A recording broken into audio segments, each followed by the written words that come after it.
Okusinziira ku kitongole ekivunaanyizibwa ku bintu ebitundibwa ebweru w'eggwanga, Uganda y'emu ku mawanga agasinga okutunda omubisi guno okusinga ddala mu mawanga ag'obugwanjuba omuli Kenya, Rwanda, Tanzania ko ne mu mawanga ga Bulaaya. Emikolo nga gino tegitera kubeerawo mu Uganda okusobola okutegeeza bannayuganda okusingira ddala abalunzi n'abalimi okusobola okubayamba okutegeera omulimu guno.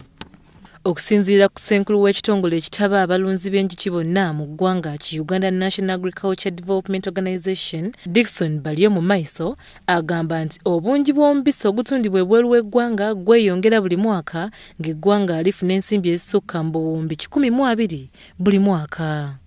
Tufuna biliyoni 12 mu mubisi ezituyingiza mu ggwanga buli mwaka.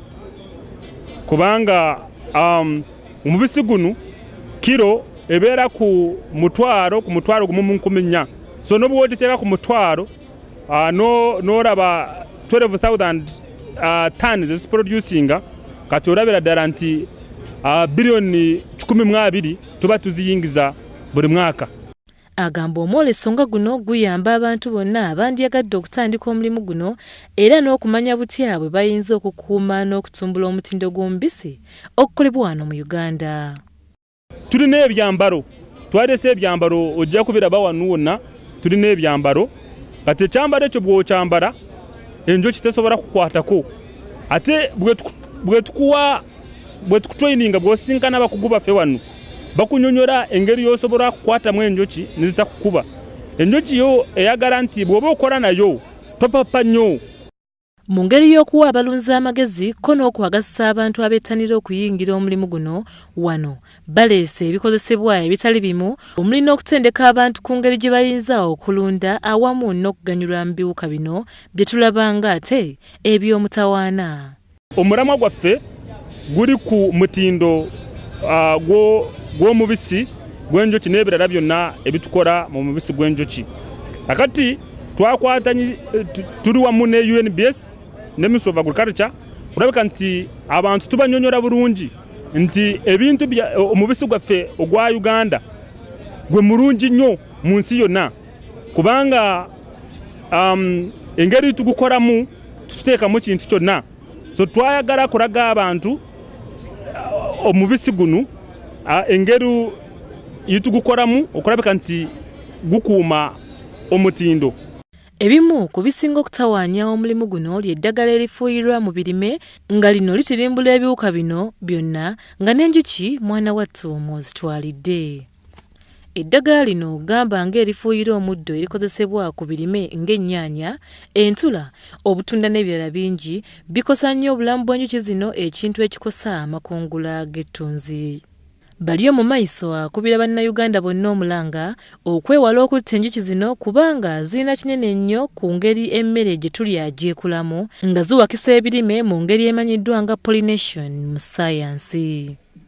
Singa enjuki ezo zivaawo kati eby'ebirime tebijja kuwaka, tebijja ku kiringa bw'olaba bw'oba oli mulunzi wante nga terina nnummi tesobola kuzaala kati enjuki yekola ogw'omulimu.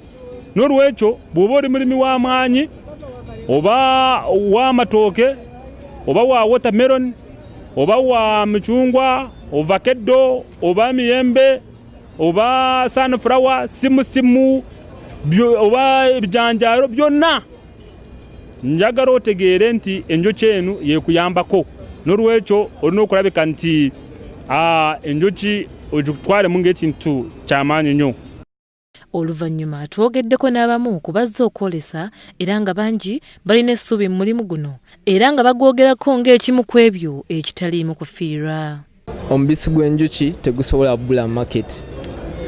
Guyina market, it's constant. Maybe challenges zetufuna kugamba muno season teze bulungi, it's seasonal. Here likely they are in the office. These are equipments. The bee dealer is having it. Buckets, the smoker, bee suits. So it is a good enterprise. You don't need to be a beekeeper to engage in beekeeping enterprise. You can go where sector that can be demanded for. We have honey itself. we have candle, and we have propolis. Propolis is a product that is less known in Uganda, but it is a health care. It's a natural healer. You can treat your stomach ulcer, you can treat your burns, wounds, you can treat toothache. Before a doctor actually go and remove it, you suppress the illness early.